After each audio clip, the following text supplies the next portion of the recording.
¿Qué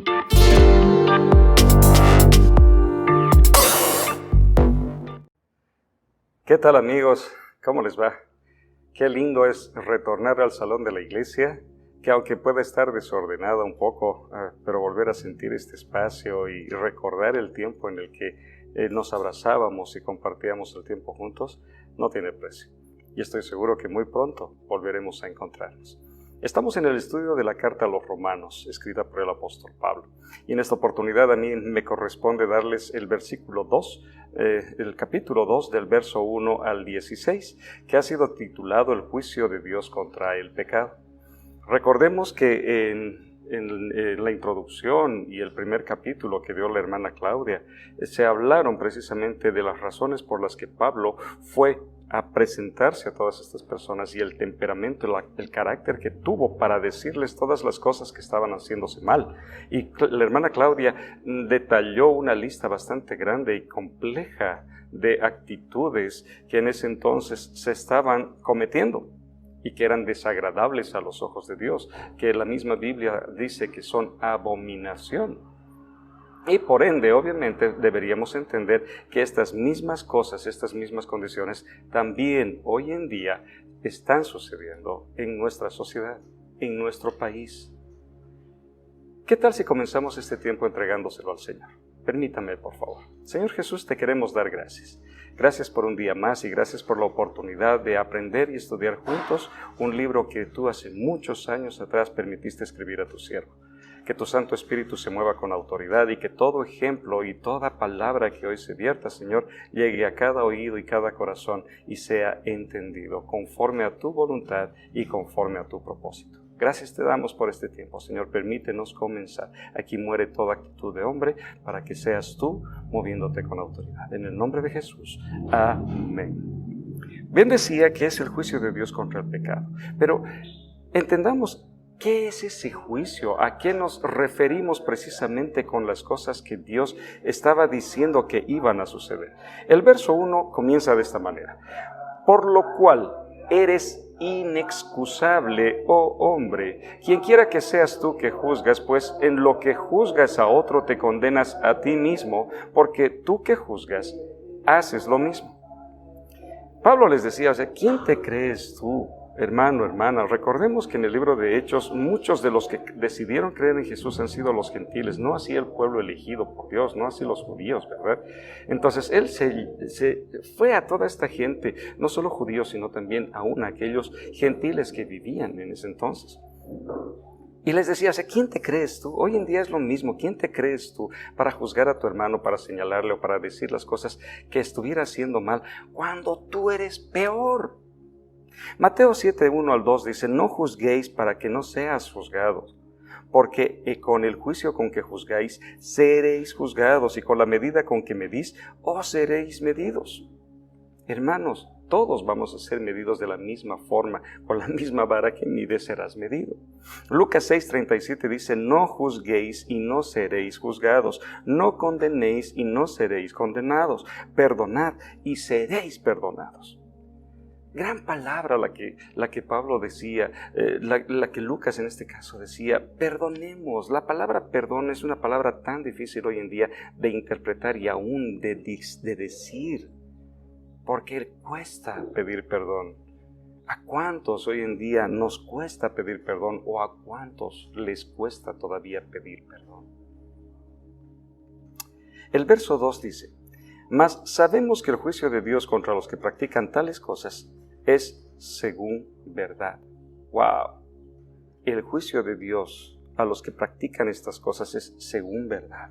¿Y cuál es esa verdad? Una conducta intachable.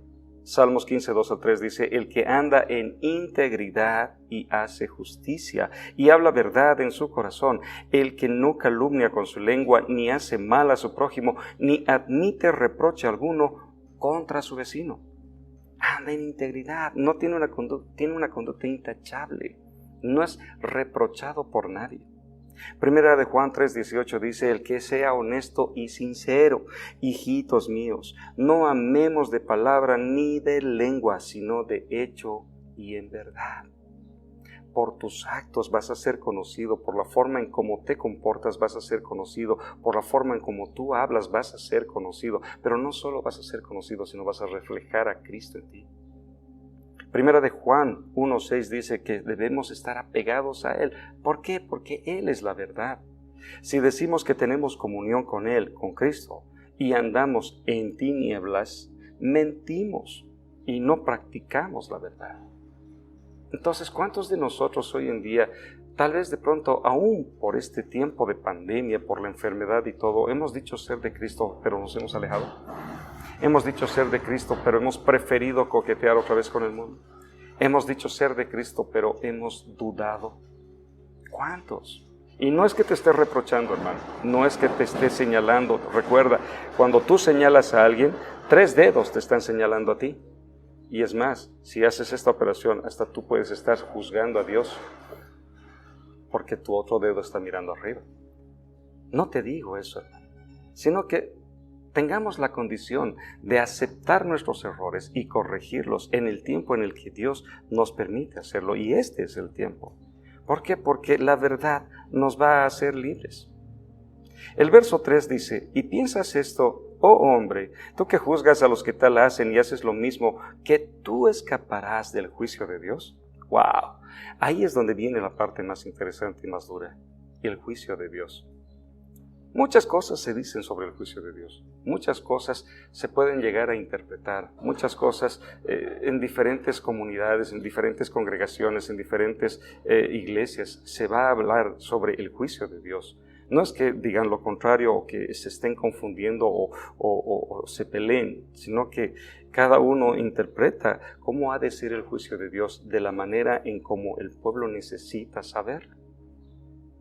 Y obviamente el Espíritu, que es el que se encarga de convencerte de pecado, de justicia y de juicio, es el único que te va a hacer comprender a ti cuál es el juicio que tú vas a tener, tal vez producto de tus actos. Romanos 6:23 dice, la paga del pecado es muerte. La dádiva es vida eterna, porque la paga del pecado es muerte. Mas la dádiva de Dios es vida eterna en Cristo Jesús, Señor nuestro. Entonces, si el regalo de Dios es vida eterna a través de Jesús, dejemos de pecar. Porque la paga del pecado es muerte, y esa muerte no nos referimos a una muerte física, sino nos referimos a una muerte espiritual. El verso 6 del capítulo 2 dice, o menospreciáis las riquezas de su benignidad, paciencia y longanimidad, ignorando que su benignidad te guía al arrepentimiento. Bueno, la voy a leer de forma un poco más fácil de entender, como dice la Nueva Traducción Viviente. ¿No te das cuenta de lo bondadoso, tolerante y paciente que es Dios contigo? ¿Acaso eso no significa nada para ti? ¿No ves que la bondad de Dios es para guiarte a que te arrepientas y abandones tu pecado? Más fácil, ¿verdad? Dios es bondadoso, es tolerante, es paciente. Lo es contigo, lo es conmigo, lo ha sido con muchos de aquellos que han decidido creer en Él. ¿Por qué? Porque su paciencia es para salvación. Porque su paciencia es infinita, hermanos. Segunda de Pedro 3:15 dice, y tened entendido que la paciencia de nuestro Señor es para salvación, como también nuestro amado hermano Pablo, según la sabiduría que le ha sido dada, os ha escrito. Su paciencia es para salvación. Verso 5. Pero por tu dureza y por tu corazón no arrepentido, atesoras para ti mismo ira para el día de la ira y de la revelación del justo juicio de Dios. Wow, ¿estamos atesorando ira? ¿Cómo está tu corazón? En esta casa la expresión más popular de nuestros pastores es ¿y cómo está tu corazón? ¿Te has puesto a pensar cómo está tu corazón? ¿Cómo ha estado todo este tiempo? ¿O cómo ha estado el tiempo que ya pasó durante la pandemia, con tantas malas noticias, con tantas exageraciones, con tantas cosas que han pasado, de pronto tal vez hasta horrorosas? ¿Has decidido creer en Él? ¿Has decidido creer en el que da vida? ¿O te has dejado llevar, así como en ese entonces se dejaban llevar por sus pasiones naturales, hacer cosas inadecuadas, te has dejado llevar también por las tuyas, por tus pasiones naturales o tus debilidades. La ira de Dios es tremenda, hermanos, porque si revisamos un poco en el Antiguo Testamento, en Deuteronomio, por ejemplo, en el capítulo 1, versos 26 al 46, nos habla precisamente de cómo Dios, enojado por cómo el pueblo tanto murmuraba, tanto reclamaba, tanto reprochaba lo que Dios estaba haciendo con ellos al tenerlos dando vueltas tanto tiempo, ¿no? Provocaron la ira de Él. ¿Y qué les dijo? No me verán, no me conocerán la tierra prometida, ni aún sus líderes. Entonces, yo creo que en este tiempo no estamos como para perder oportunidades de ese tipo, ¿no? Josué, por ejemplo, lo mismo. Recibió una instrucción, tenían que ir a guerrear, tenían que ir a destruir, tenían que dar final con algo que Dios les había pedido, pero la condición era no levantarán nada. Y sin embargo una familia de la tribu de Judá levanta joyas y las mete dentro de la tienda, en la aldea, y provocan anatema. Dios se enojó. Y aunque les dieron la oportunidad de confesar lo que había pasado, se resistieron hasta el último. ¿Y cuál fue la paga? Ahí sí tuvieron que morir todos.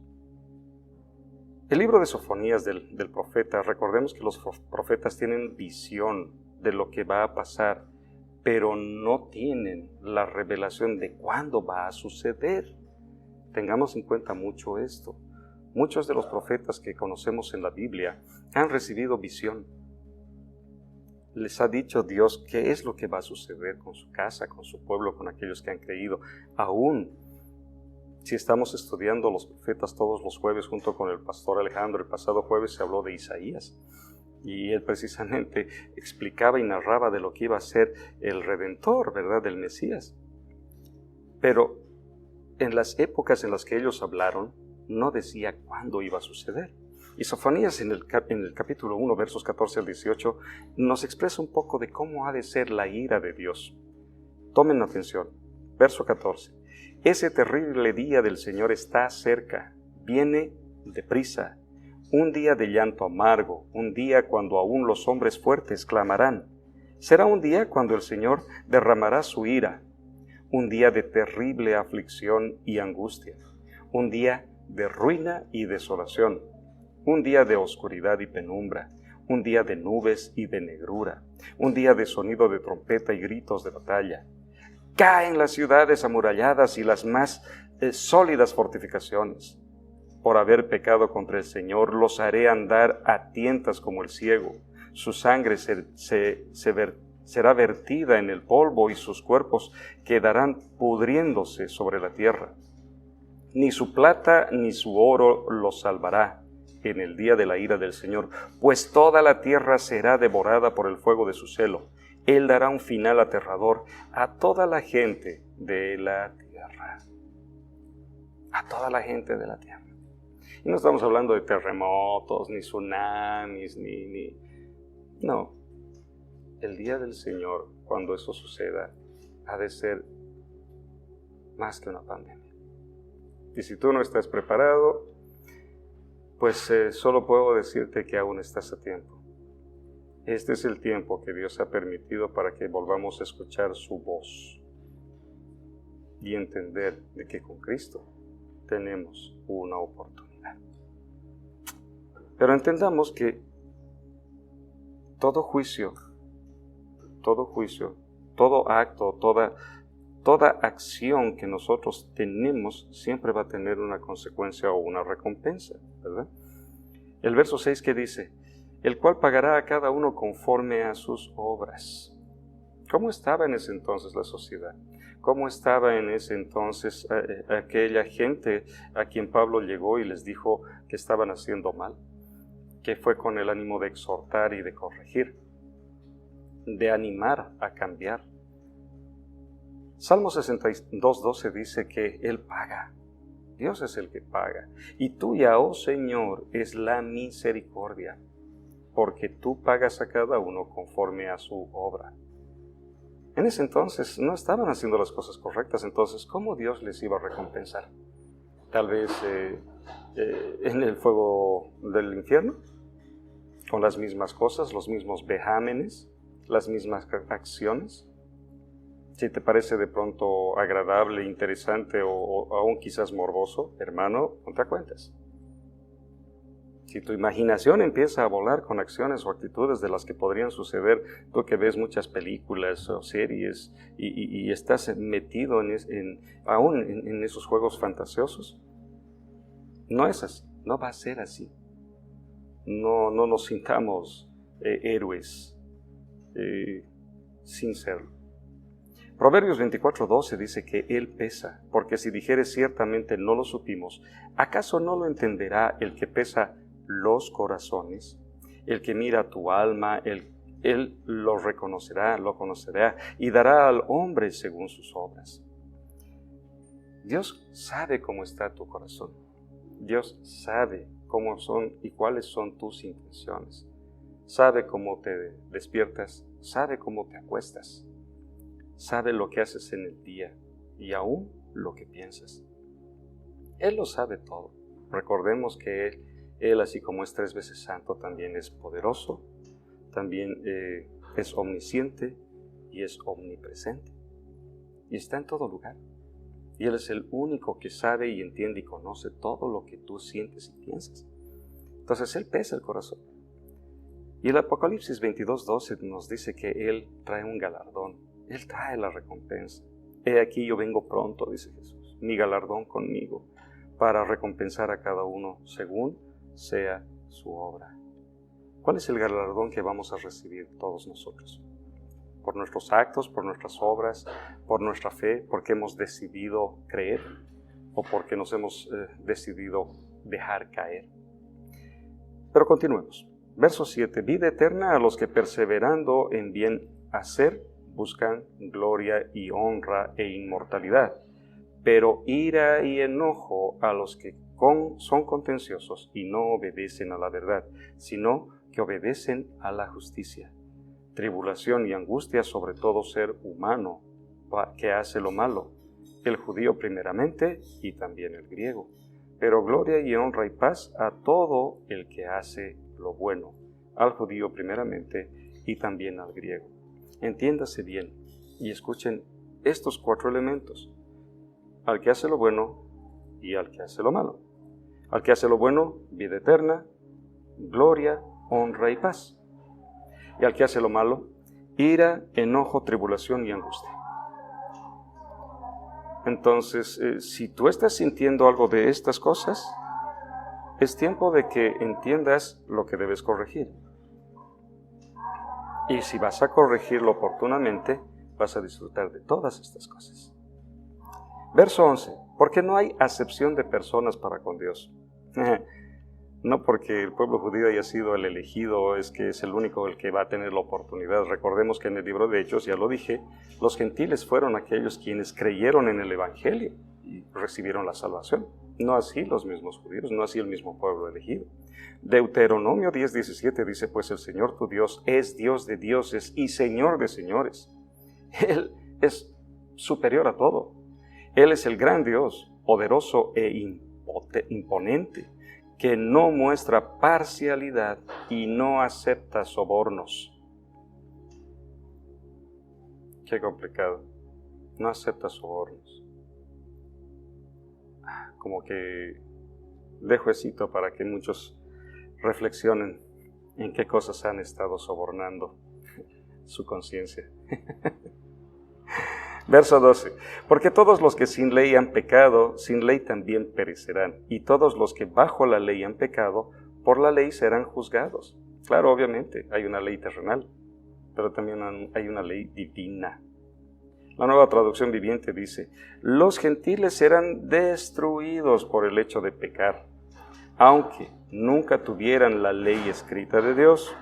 Y los judíos, quienes sí tienen la ley de Dios, serán juzgados por esa ley porque no la obedecen. O sea, para ser más claros, esa ley divina es la ley que Dios ha dejado como estamento para que nosotros comprendamos lo que debemos y no debemos hacer. El hombre ha creado sus propias leyes. Dar al César lo que es del César, dar a Dios lo que es de Dios. Estamos claros. Pero al margen de lo que la ley del hombre dice, está la ley de Dios. Y si la ley de Dios nos dice que debemos obrar en verdad, entonces dejemos de mentir, dejemos de pecar, dejemos de engañar. ¿Por qué? Porque dice claramente, los gentiles serán destruidos por el hecho de pecar. Claro, ellos no tienen a Jesús. Van a ser destruidos, no importa. Que se vayan al infierno, digamos, ¿no? Pero también nosotros, aquellos que hemos decidido creer. Porque dice, y aún los judíos, quienes sí tienen la ley, también serán juzgados por la ley porque no la obedecen. No seamos desobedientes. Eso es lo que está diciendo. Obedezcamos de una vez por todas. Este es el tiempo que Dios nos está permitiendo precisamente para volvernos obedientes, algo que tal vez por muchos años no hemos sido.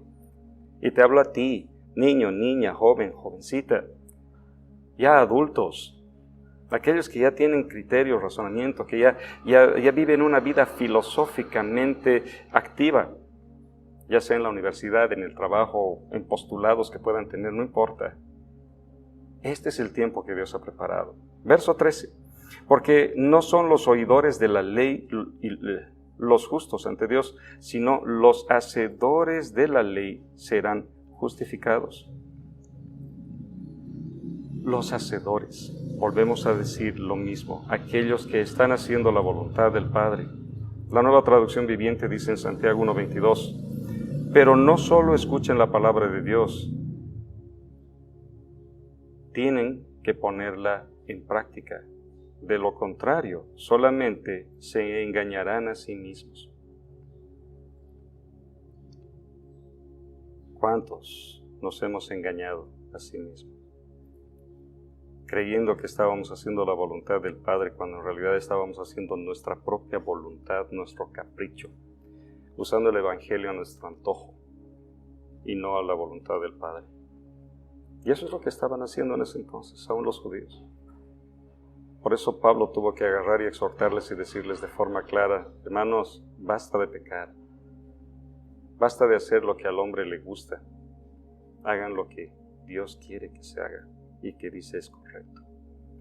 Verso 14, porque cuando los gentiles que no tienen ley hacen por naturaleza lo que es de la ley, estos, aunque no tengan ley, son ley para sí mismos. La Nueva Traducción Viviente lo dice de una mejor manera. Aún los gentiles, quienes no cuentan con la ley escrita de Dios, muestran que conocen esa ley, cuando por instinto la obedecen, aunque nunca la hayan oído. Hace mucho también la educación. Papá, mamá, ¿cómo estás educando a tus hijos? ¿Los estás encaminando en la palabra? ¿Les estás guiando por el camino correcto? ¿Les estás enseñando en verdad? Si es así, entonces tus hijos van a aprender bien. Y estás allanando el terreno y el camino para cuando ellos conozcan a Jesús y puedan recibirlo, así como muchos otros lo han hecho. Verso 15, mostrando la obra de la ley escrita en sus corazones, dando testimonio su conciencia y acusándoles o defendiéndoles sus razonamientos. Efesios 4:18 dice que muchos tienen dureza de corazón. Tienen la mente llena de oscuridad. Vagan lejos de la vida que Dios ofrece, porque cerraron la mente y endurecieron el corazón hacia Él. A eso se refiere Pablo. Tienen la mente entenebrecida, piensan en cosas que no corresponden, que no son aquellas que Dios quiere de su pueblo. Están inmersos en el pecado. Están haciendo cosas que no son buenas, que no son agradables. Por eso dice, vagan lejos de la vida que Dios ofrece. Prefieren vivir en el pecado, prefieren vivir en las tinieblas, prefieren vivir haciendo lo inadecuado. Vamos finalizando. Verso 16. En el día en que Dios juzgará por Jesucristo los secretos de los hombres, conforme a mi evangelio. La Nueva Traducción Viviente dice, y el mensaje que proclamo es que se acerca el día en que Dios juzgará, por medio de Cristo Jesús, la vida secreta de cada uno. Oh, hermano, si hasta el momento has ocultado las cosas indebidas que hacías, el pecado en el que estabas metido, pues déjame decirte con toda franqueza que en el tiempo del Señor todo eso va a ser revelado. Y vas a ser avergonzado. Porque no quisiste hacer las cosas a tiempo. Porque no quisiste hacer las cosas en su tiempo. 1 Corintios 4:5 de la Nueva Traducción Viviente dice, así que no juzguen a nadie antes de tiempo, es decir, antes de que el Señor vuelva, pues Él sacará a la luz nuestros secretos más oscuros y revelará nuestras intenciones más íntimas. Entonces, Dios le dará a cada uno el reconocimiento que le corresponda. Si has estado juzgando, hermano, ya no lo hagas. El pueblo judío en ese entonces lo estaba haciendo. Se creían intachables, se creían incorruptibles, pero sin embargo estaban haciendo lo mismo. Estaban metidos en la misma maldad, estaban haciendo las cosas incorrectas, desagradables a los ojos de Dios. Y Pablo tuvo el coraje y el valor, la valentía de ir donde ellos y decirles lo que estaban haciendo mal. Este es el tiempo que nosotros también tenemos para decir las cosas como son, para defender el Evangelio que hemos decidido creer, para defender al Cristo que hemos decidido creer y para llegar a muchos otros que no lo tienen. Este es el tiempo que Dios nos permite para comprender que el Espíritu está con nosotros para ayudarnos. Juan 16:8 dice, y cuando Él venga, convencerá al mundo de pecado y de justicia y de juicio. Entonces, oremos por aquellos que sabemos están haciendo las cosas inadecuadas y necesitan de Jesús. Oremos para que el Espíritu Santo empiece a obrar aún en nuestras vidas y saque a luz también las cosas que están haciéndose mal, para que las confesemos y seamos libres de verdad. ¿Por qué? Porque nos va a ir bien. Deuteronomio 6:18 dice, haz lo que es bueno y correcto a los ojos de Dios, para que te vaya bien en todo. Entonces entrarás en la buena tierra que el Señor juró dar a tus antepasados y la poseerás. Yo te invito, hermano, ahora en este tiempo. Este es el tiempo que Dios ha propiciado para que volvamos a sus caminos y para que volvamos a agarrarnos de su mano. No te digo ya creer en Él, porque muchos han decidido hacerlo, pero no, sí agarrarnos de su mano, que es algo que no deberíamos haber dejado de hacer. Creamos con firmeza, caminemos con firmeza y hagamos en obediencia las cosas que son agradables a Dios. Oremos. Señor, gracias te damos. Gracias, Padre, porque eres bueno, porque tu misericordia es para siempre y porque no hay un solo día en el que tú, mi Dios, nos permitas hacer las cosas de mejor manera. Gracias por este tiempo. Que todo aquel que ha llegado a la palabra, Señor, haya sido redargüido y empiece, Señor, a hacer las cosas correctas y agradables a ti. Que sean obedientes a tu palabra y que cumplan todo aquello que tú has pedido sea hecho. Gracias te damos, Señor. Aquí cerramos este tiempo y le damos paso al hermano Jorge para que sea él hablándonos algo más de lo que estamos estudiando en el libro de Romanos. Dios te bendiga.